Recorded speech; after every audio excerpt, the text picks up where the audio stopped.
In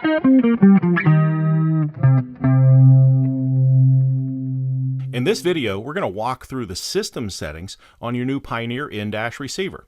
Even though your particular in-dash receiver may have buttons on the side or along the bottom like this one, and may or may not have a DVD player built in, the on-screen and button operation in this demonstration is identical for the following Pioneer AVH-EX models: AVH-210EX, AVH-201EX, AVH-210EX, AVH-211EX, MVH-200EX, MVH-300EX.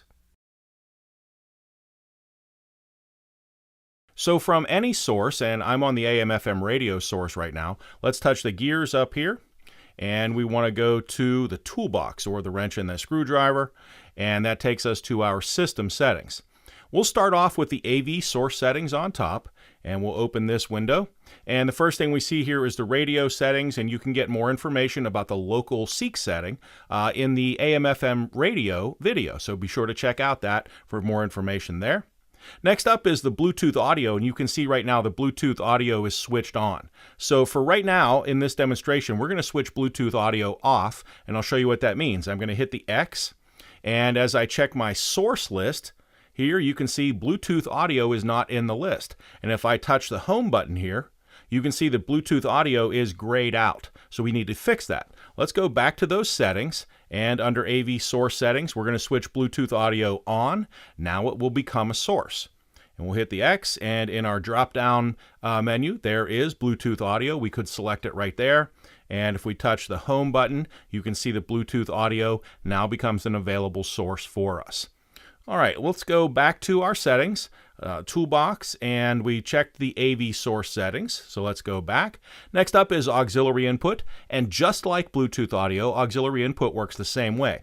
If you don't use the auxiliary input, you might want to switch this off. If you do use it, you might want to switch it on. And when we check that source list, there's auxiliary input. If we choose to switch it off, and we check that source list again, you can see that auxiliary input is grayed out.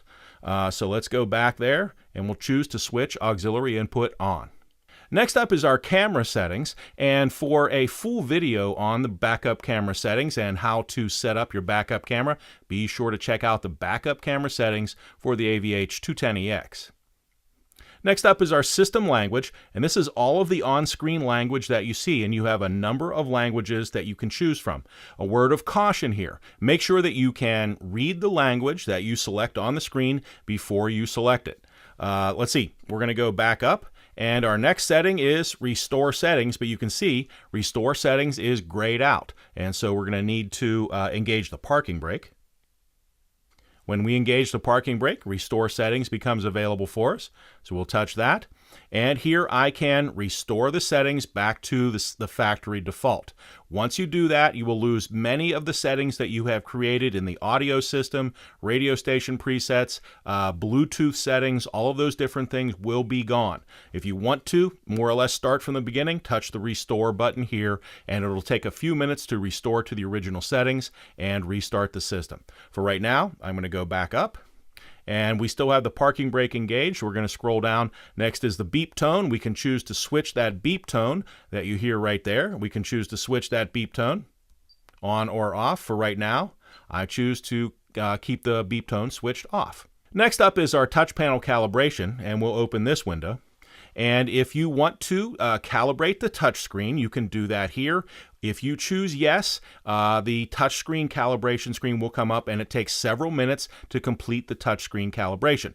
And a word of caution here as well: if you choose to do the touchscreen calibration, make sure that you are sitting in the seat where you tend to operate the in-dash receiver. So if you're the driver of this vehicle, make sure that you're sitting in the driver's seat when you do the touch panel calibration. It will work for you much better. So for right now, I'm going to go back up and not do the touch panel calibration. If you want to do that, just touch the yes button here and follow the instructions on screen.